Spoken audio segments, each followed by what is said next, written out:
ರೈತರ ಪರವಾಗಿ ಪಾದಯಾತ್ರೆಯನ್ನ ಇವತ್ತೇನು ಪ್ರಾರಂಭ ಮಾಡ್ತಾ ಇದ್ದೀರಿ, ಇಲ್ಲಿ ನೆರೆದಿರ್ತಕ್ಕಂಥ ಎಲ್ಲ ನನ್ನ ರೈತ ಕುಟುಂಬದ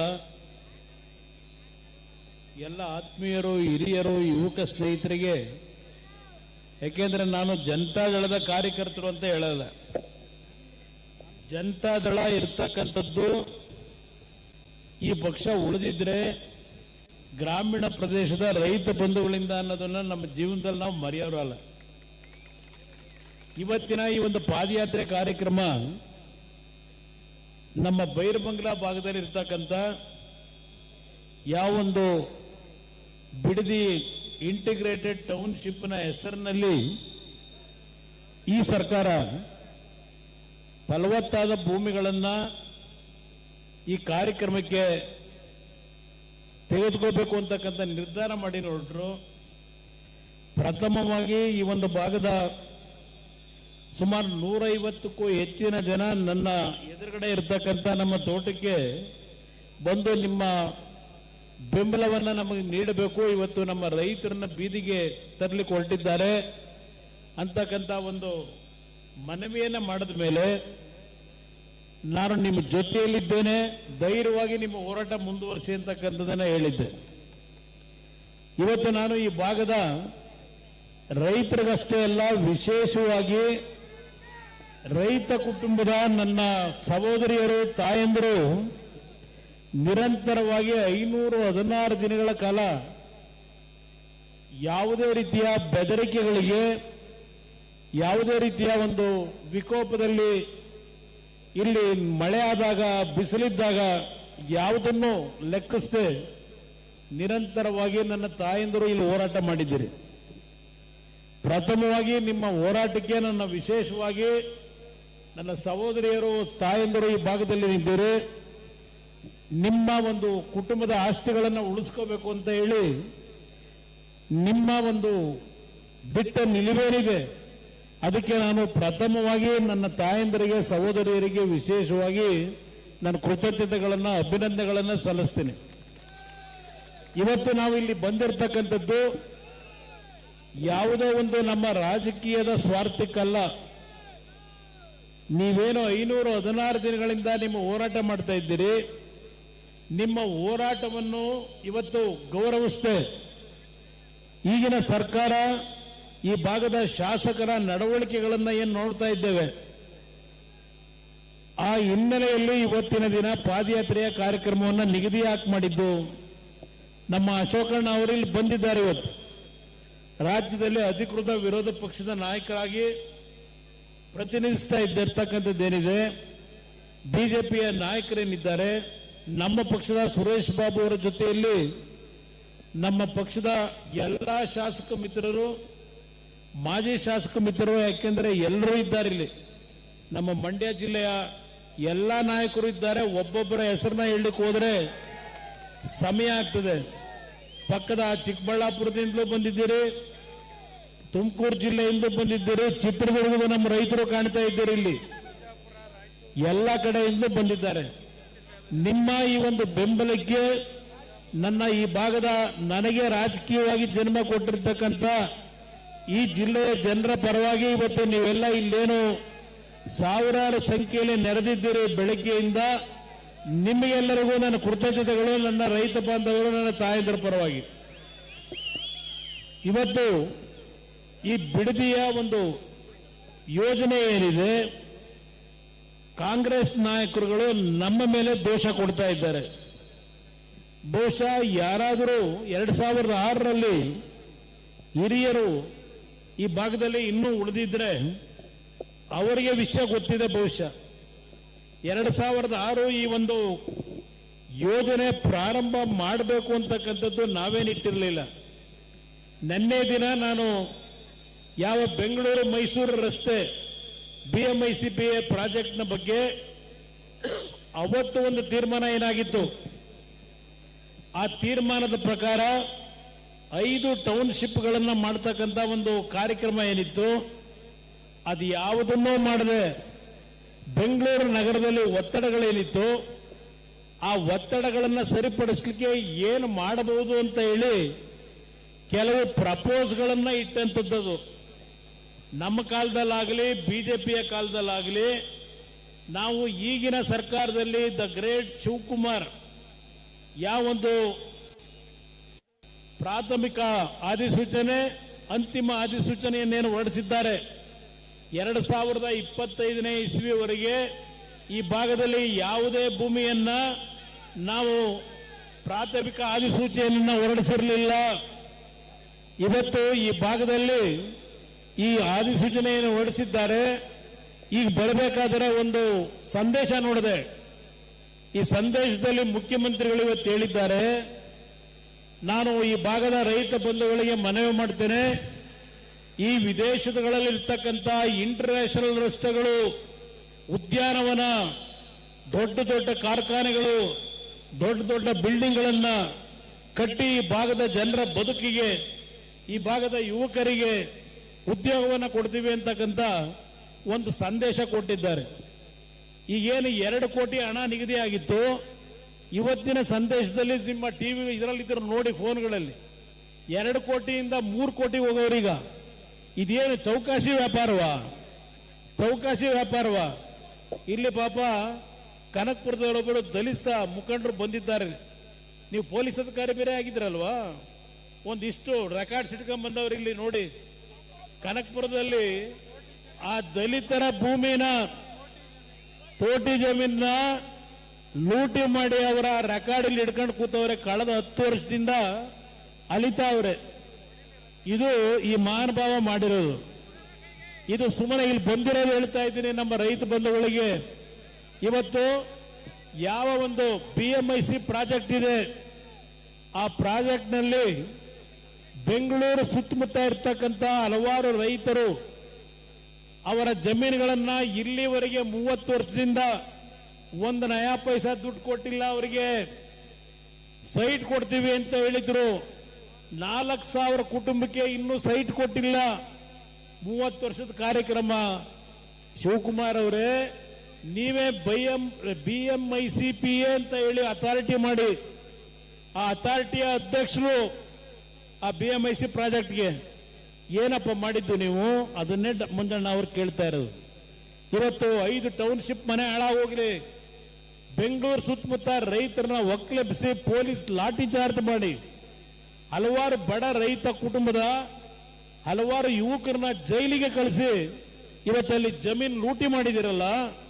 ಇಲ್ಲಿ ಹೊಸಕೆರೆಹಳ್ಳಿ ಹತ್ರ ನಮ್ಮ ಈ ಭಾಗದ ನಮ್ಮ ಯುವಕರು ಯಾರಾದರೂ ಓಡಾಟ ಮಾಡಿದ್ರೆ, ಹೊಸಕೆರೆಹಳ್ಳಿ ಗೇಟ್ ಇದೆಯಲ್ಲ, ಯಾವೊಂದು ಟೋಲ್ ಗೇಟು, ಅದರ ಪಕ್ಕದಲ್ಲಿ ಎದ್ದಿದೆ ನೋಡಿ, ಶೋಭಾ ಶೋಭಾ ಶೋಭಾ.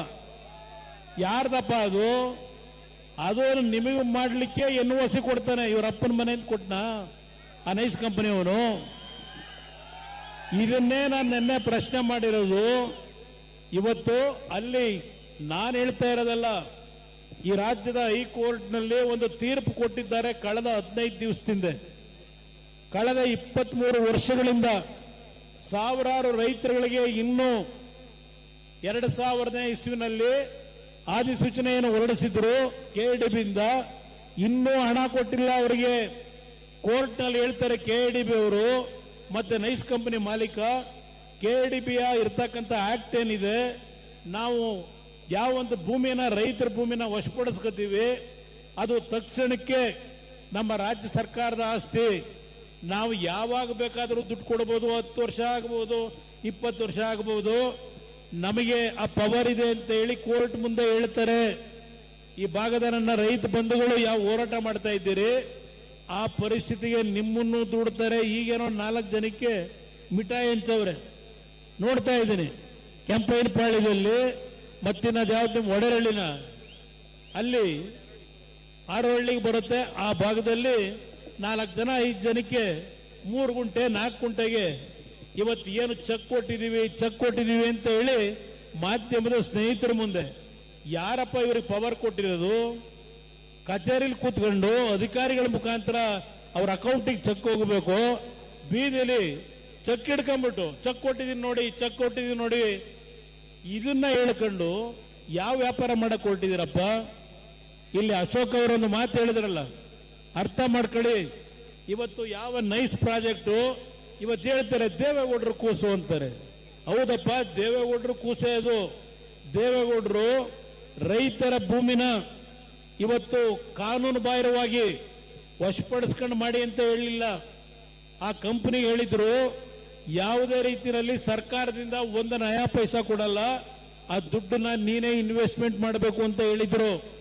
ಆಮೇಲೆ ಬಂದಂತ ಸರ್ಕಾರಗಳಲ್ಲಿ ಇವರು ಏನೇನು ಬದಲಾವಣೆ ಮಾಡ್ಕೊಂಡ್ರು, ಅದರ ಮುಖಾಂತರ ರೈತರ ಭೂಮಿ ಎಲ್ಲ ಸರ್ಕಾರಿ ಭೂಮಿನ ಕೊಟ್ಟರು.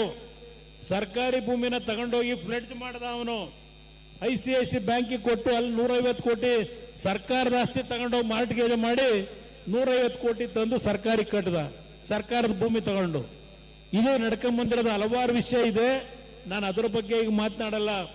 ಯಾವ ಕೋರ್ಟ್ನಲ್ಲಿ ಮೊನ್ನೆ ದಿನ ಹೇಳಿದ್ದಾರೆ, ಈ ಟೋಲ್ನಲ್ಲಿ ಹಣ ಏನು ಸಂಗ್ರಹ ಮಾಡ್ತಾ ಇದ್ದಾನೆ ಅವನಿಗೆ ಯಾವುದೇ ಅಧಿಕಾರ ಇಲ್ಲ.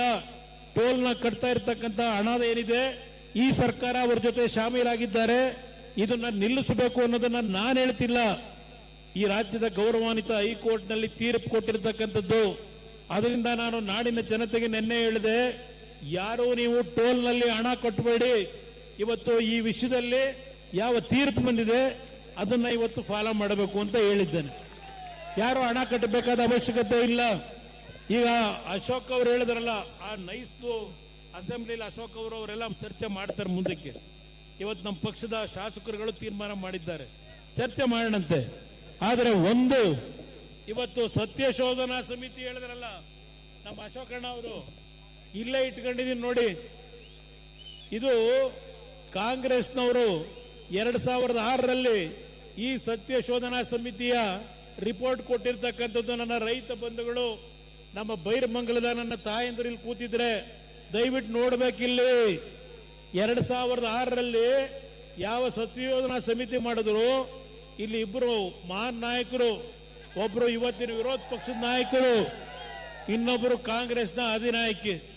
ಈಗೆಲ್ಲ ಪೇಮೆಂಟ್ ಕೊಡಕ್ಕೆ ಅಗ್ರಿಮೆಂಟ್ ಮಾಡ್ಕೊಂಡ್ ಬಂದವರಲ್ಲ ಮುಖ್ಯಮಂತ್ರಿ ಮಾಡಿದ್ದಕ್ಕೆ, ಪ್ರತಿ ತಿಂಗಳು ಪೇಮೆಂಟ್ ಕೊಡ್ಲಿಕ್ಕೆ ಆ ಅಧಿನಾಯಕಿ ಅವರು. ಇಲ್ಲಿ ಅವರು ಏನು ಸಮಿತಿ ಮಾಡ್ತಾರೆ, ಇಲ್ಲಿ ನಾವೇನು ಕಾಗದ ಪತ್ರ ಇಟ್ಕೊಳ್ಳದೆ ಮಾತಾಡಲ್ಲ. ಇವತ್ತು ಇಲ್ಲಿ ಹೆಸರಿದೆ ನೋಡಿ ಯಾರ್ಯಾರು ಅಂತ. ಕಾಗೋಡು ತಿಮ್ಮಪ್ಪನವರು ಅಧ್ಯಕ್ಷರು. ಎರಡನೇ ಹೆಸರೇ ನಮ್ಮ ಬಿಡದಿ ಭಾಗದ ಜನ ಅರ್ಥ ಮಾಡ್ಕೊಳ್ಳಿ, ಗ್ರೇಟ್ ಶಿವಕುಮಾರ್ ಅವರು ಈ ಸತ್ಯ ಶೋಧನಾ ಸಮಿತಿಯ ಎರಡನೇ ಹೆಸರೇ ಶಿವಕುಮಾರ್ ಅವರದು. ಶಿವಕುಮಾರ್ ಅವರೇ ಕಾಗೋಡು ತಿಮ್ಮಪ್ಪನವರು ಅಲ್ಲೆಲ್ಲ ಶಿವಮೊಗ್ಗದಲ್ಲಿ ಇರಬೇಕೀಗ. ಏನು ವರದಿ ಕೊಟ್ಟರು? ಕೊಟ್ಟಿರೋ ವರದಿ ಏನು? ಅವ್ರು ಹೇಳ್ತಾರೆ, ಸ್ವಲ್ಪ ನಿಮ್ಮ ಗಮನಕ್ಕೆ ನಾನು ತರ್ಲಿಕ್ಕೆ ಬಯಸ್ತೀನಿ. 11/6/2006 ನಮ್ಮ ಬಿಡದಿ ಭಾಗಕ್ಕೆ ಪ್ರವಾಸ ಮಾಡಿದ್ದಾರೆ ಅವರೆಲ್ಲ. ನಮ್ಮ ಬಿಡದಿ ರೈತರನ್ನ ಭೇಟಿ ಮಾಡಿದ್ದಾರೆ ಬೈರಮಂಗಲ ಎಲ್ಲ ಭಾಗದಲ್ಲಿ. 11/6/2006 ಬಂದು ಇಲ್ಲಿ ಪ್ರದೇಶದಲ್ಲಿ ಏನೆಲ್ಲ ನಿಮ್ಮ ಹತ್ರ ಮಾಹಿತಿ ತಗೊಂಡ್ರು. ಈ ವ್ಯಾಪ್ತಿಯಲ್ಲಿ 6,959 ಎಕರೆ ಖಾಸಗಿ ಜಮೀನು ಅಂದ್ರೆ ರೈತರದು. ಸರ್ಕಾರಿ ಜಮೀನು 2,725, ಒಟ್ಟು 9,684 ಎಕರೆ. ಇದನ್ನ ಶಿವಕುಮಾರ್ ಕೊಟ್ಟಿರೋ ವರದಿ. ಈ 2,725 ಎಕರೆ ಹೇಳೋರಲ್ಲ ಇಲ್ಲಿ 2006ರಲ್ಲಿ, ಈ 2,000 ಎಕರೆ ಎಲ್ಲೋಯ್ತು? ಈಗ ನೋಟಿಫಿಕೇಶನ್ ಮಾಡಿದಿರಲ್ಲ, ಸರ್ಕಾರದ ಭೂಮಿ ಯಾರ್ಯಾರಿಗೆ ಕೊಟ್ರಿ 2,000 ಎಕರೆ? ಇದು ಒಂದು ಭಾಗ ಇರಲಿ. ಅದರ ಜೊತೆಗೆ ಅವ್ರು ಹೇಳ್ತಾರೆ, ಇಲ್ಲಿ 18,000 ಜನಸಂಖ್ಯೆ ಇದೆ, 3,000 ಮನೆ ಇದೆ, 1,56,000 ತೆಂಗಿನ ಗಿಡ, 48,886 ಅಡಿಕೆ ಗಿಡ, 34,813 ಇತರೆ ಮರ, 28,275 ಮಾವಿನ ಮರ, 6,003 ಹುಣಸೆ ಮರ, 48,000 ತೇಗದ ಮರ, 13,000 ಬೇವಿನ ಮರ, ಇವೆಲ್ಲ ಇದೆ ಅಂತ ಹೇಳೋದ್ರ ಜೊತೆಗೆ 1,130 ಎಕರೆ ರಾಗಿ, 716 ಎಕರೆ ಭತ್ತ, 484 ಎಕರೆ ಕಬ್ಬು, 248 ಎಕರೆ ತರಕಾರಿ, 661 ಎಕರೆ ರೇಷ್ಮೆ, 227 ಎಕರೆ ಬಾಳೆ ಬೆಳೆ. ಇದು ನಾನು ಕೊಡ್ತಾ ಇರೋದಲ್ಲಪ್ಪ, ಇದು ಯಾರಪ್ಪ ಮಿನಿಸ್ಟ್ರು ಅಂದಲ್ಲಪ್ಪ, ಲೀಡ್ರೆ ಮಾಗಡಿ ನಮ್ಮ ಮಂಜಣ್ಣ ಮಿನಿಸ್ಟ್ರು. ಅಯ್ಯೋ ನಾವು ಕಾಣದೇ ಇರೋದ, ನಾವು ಕಾಣದೇ ಇರೋ ಅಶೋಕ, ನಾನು ಕಾಣದೇ ಇರೋ ಮಂತ್ರಿಗಿರಿನ, ನಾವು ಕಾಣದೇ ಇರೋ ಮಂತ್ರಿಗಿರಿನ ಏನದೇನು ಕೊಂಬಿದೆಯಾ? ಮಂತ್ರಿಗಿರಿ ಸ್ಪೆಷಲ್ ಆಗಿ ಕೊಂಬಿದೆಯಾ? ಮಾತಾಡ್ಬೇಕಾದ್ರೆ ಸ್ವಲ್ಪ ವಿಷಯ ತಿಳ್ಕೊಂಡು ಮಾತಾಡು. ಅದೆಲ್ಲ ಹೆಂಡದ ಅಂಗಡಿ ಮುಂದೆ ಕೂತ್ಕೊಂಡು ಮಾತಾಡ್ತಾರಲ್ಲ, ಅದೆಲ್ಲ ಮಾತಾಡೋದು, ಅದನ್ನೆಲ್ಲ ಮಾತಾಡೋದು. ಇಲ್ಲಿ ಏನ್ ಹೇಳಿದಿರಪ್ಪ, ಈ ವ್ಯಾಪ್ತಿಗೆ ಬರುವ ಗ್ರಾಮಗಳಿಗೆ ಸಮಿತಿಯು ಭೇಟಿ ನೀಡಿ ಆ ಸಂದರ್ಭದಲ್ಲಿ ಸಾರ್ವಜನಿಕ ಸಭೆಯಲ್ಲಿ ರೈತರು, ಕೂಲಿ ಕಾರ್ಮಿಕರು ಹಾಗೂ ಸಾರ್ವಜನಿಕರೊಂದಿಗೆ ಸಮಾಲೋಚಿಸಿ ಅವರ ಅಭಿಪ್ರಾಯಗಳನ್ನು ಸಂಗ್ರಹಿಸಲಾಯಿತು. ಕೆಲವು ಜಮೀನುಗಳಿಗೆ ಖುದ್ದು ಭೇಟಿ ನೀಡಿ ತೆಂಗಿನ ತೋಟ, ತರಕಾರಿ ತೋಟಗಳನ್ನು ವೀಕ್ಷಿಸಿ ಕಾರ್ಯನಿರತ ಕೃಷಿಕರೊಂದಿಗೆ ಸಂವಾದ ನಡೆಸಿ ವಸ್ತುಸ್ಥಿತಿಯನ್ನು ಮನವರಿಕೆ ಮಾಡಿಕೊಳ್ಳಲಾಯಿತು. ಹಾಗೆ ಹೇಳವ್ರೆ ಕೊಡಬೇಡಿ ಜಮೀನ ಅಂತ, ಅದನ್ನೇ ಮನವರಿಕೆ ಮಾಡಿಕೊಟ್ಟಿರೋದು ಅವರು, ಕೊಡಬೇಡಿ ಅಂತ. ಈ ಉಪನಗರದ ವ್ಯಾಪ್ತಿಗೆ ಬರುವ ಇಡೀ ಪ್ರದೇಶ ಅತ್ಯಂತ ಫಲವತ್ತಾಗಿದ್ದು ನೀರಾವರಿ ಬೆಳೆ ಮತ್ತು 2 ಬೆಳೆಗಳನ್ನು ಬೆಳೆಯುವ ಪ್ರದೇಶವಾಗಿದ್ದು, ಜೊತೆಗೆ ಹೈನುಗಾರಿಕೆ, ಕುರಿ ಸಾಗಾಣಿಕೆ, ರೇಷ್ಮೆ ಹುಳು ಸಾಕಾಣಿಕೆ ವ್ಯಾಪಕ ಕಾರ್ಯಕ್ಷೇತ್ರವಾಗಿರುತ್ತದೆ. ಇದಲ್ಲದೆ ತೋಟಗಾರಿಕೆಯು ಸಾಕಷ್ಟು ಸಮೃದ್ಧವಾಗಿದ್ದು ಪಶು ಸಂಪತ್ತು ಮತ್ತು ಕುರಿ ಸಂಪತ್ತು ಕೂಡ ಸಾಕಷ್ಟಿರುತ್ತದೆ. ಇದು ನಾನು ಕೊಟ್ಟಿದ್ದಲ್ಲಪ್ಪ, ನಮ್ಮ ಮಾಗಡಿ ಶಾಸಕ, ನನ್ನ ಹಳೆ ಅದು ಮಿತ್ರ ಅಂತಲೂ ಹೇಳಕ್ಕಾಗಲ್ಲ. ಗೆದ್ದಿದ್ದು ಜನತಾದಳದಲ್ಲಿ 3 ಬಾರಿ, ಗೆದ್ದಿದ್ದು ಕಾಂಗ್ರೆಸ್ ಅಲ್ಲಿ 1 ಬಾರಿ, ಇನ್ನು ಬಿಜೆಪಿನಲ್ಲಿ 1 ಬಾರಿ. ಈಗ ಬಿಜೆಪಿ ಜೆಡಿಎಸ್ ಬಗ್ಗೆ ಮಾತನಾಡ್ತಾರೆ. ಯಾವ ಪಕ್ಷದ ಕಾರ್ಯಕರ್ತರು ನಿಮ್ಮನ್ನ ನಿರಂತರವಾಗಿ 3 ಬಾರಿ ಗೆಲ್ಸಿದ್ರು? ಯಾಕಪ್ಪ ನಮ್ಮನ್ನು ಬಿಟ್ಟೋಗಿದ್ದು? ಏನು ಅನ್ಯಾಯ ಮಾಡಿದ್ದು? ಏನು ತಪ್ಪು ಮಾಡಿದ್ದು ನಾವು? ಅದೆಲ್ಲ ಒಂದು ಭಾಗ ಇರಲಿ. ಇದನ್ನ ಯಾಕೆ ಹೇಳ್ತಾ ಇದ್ದೇನೆ, ಇದು ಕಾಂಗ್ರೆಸ್ ಸರ್ ಕೊಟ್ಟಿರೋದಪ್ಪ. ಇವತ್ತೇನೋ ಅಡ್ವರ್ಟೈಸ್ಮೆಂಟ್ ಕೊಟ್ಟಿದ್ದೀರಲ್ಲ, ಫುಲ್ ಪೇಜು, ಅದು ಅವ್ರಿಗೆ ಯೋಗ್ಯತೆ ಇಲ್ಲ ಅಡ್ವರ್ಟೈಸ್ಮೆಂಟ್ ಕೊಡ್ಲಿಕ್ಕೆ. ಇಲ್ಲೆಲ್ಲ ಇನ್ನೊಬ್ಬ ನಮ್ಮ ಹಳೆ ಸ್ನೇಹಿತ ಇಲ್ಲಿ ಹೊಸೂರ್ನ ಇಲ್ಲಿ ರೈತ ಅಂತ ಹೇಳ್ತಾರಲ್ಲ, ಹೊಸೂರ್ನ ಒಬ್ಬ ವ್ಯಕ್ತಿ ಕೈನಲ್ಲಿ ಅಡ್ವರ್ಟೈಸ್ಮೆಂಟ್. ಇವ್ರ ಯೋಗ್ಯತೆಗೆ, ಇವ್ರು ಕಾಂಗ್ರೆಸ್ ಪಕ್ಷದಿಂದ ಕೂಡ ಯೋಗ್ಯತೆ ಇಲ್ಲ ಇವರಿಗೆ. ಇದು ಅವ್ರು ಕೊಟ್ಟಿರೋ ಅಡ್ವರ್ಟೈಸ್ಮೆಂಟ್. ಅದರಿಂದ ಇವತ್ತು ನಾನು ಭಾಷಣ ಮಾಡ್ಲಿಕ್ಕೆ ಹೋಗಲ್ಲ. ವಿಧಾನಸಭೆ ಕಲಾಪದಲ್ಲಿ ಈ ಎಲ್ಲಾ ವಿಷಯಗಳನ್ನ ನಿಮ್ಮ ಮುಂದೆ ತರ್ತೀವಿ, ಈ ಸರ್ಕಾರದ ಮುಂದೆ. ಅದರ ಜೊತೆಗೆ ಇವರೇ ಹೇಳಿದ್ದಾರೆ, ಯಾವುದೇ ರೀತಿ ಸರ್ಕಾರದ ಭೂಮಿ ಪಡಲಿಕ್ಕೆ ಸರ್ವೆ ಮಾಡಿಲ್ಲ, ಯಾವುದೇ ರೀತಿ ಅಧಿಸೂಚನೆ ಹೊರಡಿಸಿಲ್ಲ, ಇದೆಲ್ಲ ಕೊಟ್ಟವ್ರಿಲ್ಲಿ. ಇವತ್ತು ನಮ್ಮ ಬಗ್ಗೆ ಮಾತಾಡ್ತೀರಾ? ಇದೆಂತ ರೆಡ್ ಝೋನು. ಇವತ್ತು 5 ಟೌನ್ಶಿಪ್ ಮಾಡೋದಕ್ಕೆ ಮಾಡಿದ್ರ, ರೆಡ್ ಝೋನ್ ತೆಗೆದಿದ್ದೀರಾ? ಈಗೇನೋ ಹೇಳೋರು, ಇವತ್ತು ಯಾರು ಭೂಮಿ ಕೊಡಲ್ಲ ಅವರ ಭೂಮಿಗಳನ್ನ ರೆಡ್ ಝೋನ್ ಮಾಡಲ್ವಂತೆ, ರೆಡ್ ಝೋನ್ ಅಲ್ಲೇ ಇಡ್ತಾರಂತೆ. ರೆಡ್ ಝೋನ್ ಅಂದ್ರೆ ಅರ್ಥ ಏನು? ಇವತ್ತು ರೆಡ್ ಝೋನ್ ಅಲ್ಲಿ ಇರ್ತಕ್ಕಂಥ ಈ ಒಂದು ಭಾಗದಲ್ಲಿ ಬೆಂಗಳೂರಿನ ಹಲವಾರು ದಳ್ಳಾಳಿಗಳು, ನನ್ನ ಹತ್ರಲೇ ಒಪ್ಪಿದ್ದ ದಳ್ಳಾಳಿ, ನನ್ನನ್ನ ಟೋಪಿ ಹಾಕಿ ಇಲ್ಲೆಲ್ಲ ಪ್ರಮುಖ ರಸ್ತೆಯಲ್ಲಿ ಒಂದು ತೋಟ ಮಾಡ್ಕೊಂಡವನೆ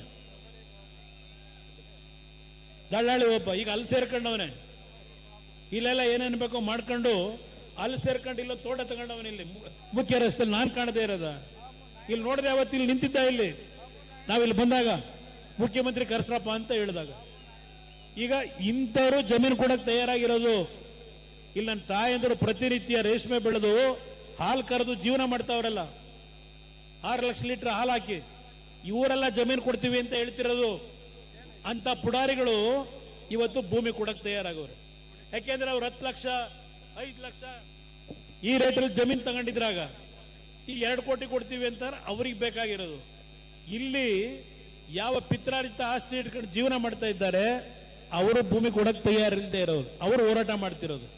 ನಾವು ಧ್ವನಿ ಎತ್ತಿರೋದು ಅಲ್ಲಿ ಕಷ್ಟಪಟ್ಟು ಬೆವರು ಸುರಿಸಿ ಬೆಳಗಿನ ಸಾಯಂಕಾಲದವರೆಗೂ ಆ ಭೂಮಿ ತಾಯಿ ನಂಬ್ಕೊಂಡು ಜೀವನ ಮಾಡ್ತವ್ರಲ್ಲ, ಅವ್ರ ಪರವಾಗಿ ಧ್ವನಿ ಎತ್ತಿ ಇವತ್ತು ನನ್ನ ಕಾರ್ಯಕರ್ತರು, ನನ್ನ ರೈತ ಬಂಧುಗಳು ಈ ಪಾದಯಾತ್ರೆಯಲ್ಲಿ ಭಾಗವಹಿಸಿರ್ತಕ್ಕಂಥದ್ದು. ಅದರಿಂದ ಇಲ್ಲಿ ಈ ವಿಷಯದಲ್ಲಿ ಯಾವುದೇ ಕಾರಣಕ್ಕೂ ಮರಳಾಗಬೇಡಿ. ಇವತ್ತು 3 ಕೋಟಿ ಅಂತ ಘೋಷಣೆ ಮಾಡವ್ರೆ, ಅದೆಲ್ಲ ಇದ್ರು ಕೊಡಪ್ಪ, ಫೋನ್ನಲ್ಲಿ ಆನ್ ಮಾಡ್ಕೊಡೋದನ್ನ ಕೇಳಬೇಕು. 2 ಕೋಟಿ ನಿರ್ಧಾರ ಮಾಡಿ 3 ಕೋಟಿ ಕೊಡ್ತೀನಿ ಅಂತ ಹೇಳೋದಕ್ಕೆ ಯಾವ ಆಧಾರ ಇದೆ? ಯಾರು ತೀರ್ಮಾನ ಮಾಡೋರು? ಇಲ್ಲಿ ಈಗ ಒಂದು ಸಮಿತಿ ಮಾಡೋರಲ್ಲ, ನಿನ್ನೆ ಒಂದು ಸಮಿತಿ ಘೋಷಣೆ ಮಾಡಿದಲ್ಲ ಈ ಪಾದಯಾತ್ರೆ ಹಿನ್ನೆಲೆಯಲ್ಲಿ ಯಾರೋ ಒಬ್ಬರು ನಿವೃತ್ತ ನ್ಯಾಯಾಧೀಶರು, ಆ ನಿವೃತ್ತ ನ್ಯಾಯಾಧೀಶರು ಮುಂದೆ ಇದೇ ಈಗಲ್ಟನ್ನವ್ರು ಹೋದರಲ್ಲ, ಕೇಸ್ ಹಾಕೊಂಡು ಹೋದರಲ್ಲ, ಅಲ್ಲಿ ಏನಾಯ್ತು ಅರ್ಥ ಮಾಡ್ಕೊಳ್ಳಿ. ಯಾವ ಒಂದು 70 ಎಕರೆ ಖರಾಬ್ ಭೂಮಿ ಇತ್ತು, ಆ ಭೂಮಿನ ಇವತ್ತು ಆ ಒಂದು ವ್ಯಾಪ್ತಿ ಒಳಗಿದೆ ಗಾಲ್ಫ್ ಕ್ಲಬ್ ಒಳಗೆ ಅಂತ ಹೇಳಿ ಹಿಂದೆ ಇದ್ದಂತ ಕಾಂಗ್ರೆಸ್ ಸರ್ಕಾರದಲ್ಲಿ ಎಕರೆಗೆ 12 ಕೋಟಿ ನಿಗದಿ ಮಾಡಿದ್ರು. 948 ಕೋಟಿ ದುಡ್ಡು ಕಟ್ಟು ಅಂದ್ರು.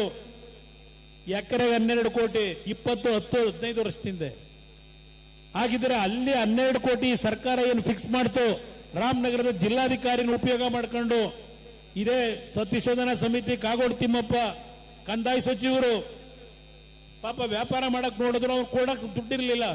ಅವ್ರ ಅಪ್ಪ ಇಲ್ಲ, ಇವತ್ತು ಅವ್ರ ಅಣ್ಣ ಇಲ್ಲ, ತೀರ್ಕೊಂಡು ಹೋಗೋರೆ. ಇರೋನೊಬ್ಬ ದುಡ್ಡು ಕೇಳಿದ್ರೆ ಎಲ್ಲಿಂದ ತಂದು ಕೊಡ್ತಾನೆ? ಅದಕ್ಕೆ ಸೇರಿಸಿದ್ರು 948 ಕೋಟಿ ಕಟ್ಟು ಅಂತ ಹೇಳಿ. ಅಲ್ಲಿ ಅವ್ರ ಹತ್ರ 12 ಕೋಟಿ ಖರಾಬ್ ಲ್ಯಾಂಡ್ಗೆ ಎಕರೆಗೆ ಫಿಕ್ಸ್ ಮಾಡಿದ ಮೇಲೆ ಏನಪ್ಪ ಶಿವಕುಮಾರ್ 2 ಕೋಟಿಯಿಂದ 3 ಅಂತ ಈಗ ಹೇಳ್ತಿದೆಯಲ್ಲ, ಏನು ಪಂಗನಾಮ ಹಾಕೋದಿಕ್ಕ ರೈತರಿಗೆ? 3 ಕೋಟಿ 10 ವರ್ಷದಿಂದ 12 ಕೋಟಿ ಫಿಕ್ಸ್ ಮಾಡಿದೀಯ ನೀನೆ. ಇವತ್ತು ಅಲ್ಲಿಗೆ ರೈತರಿಗೆ ಯಾವ ರೇಟ್ ಫಿಕ್ಸ್ ಮಾಡ್ಬೇಕು? ಎಕರೆಗೆ ಯಾವ ರೇಟ್ ಫಿಕ್ಸ್ ಮಾಡಬೇಕು ಯೋಚನೆ ಮಾಡಿ. ಇದು ಅಶೋಕಣ್ಣ ಹೇಳ್ದಂಗೆ ದರೋಡೆಕೋರರ ಸರ್ಕಾರ, ದರೋಡೆಕೋರರ ಸರ್ಕಾರ.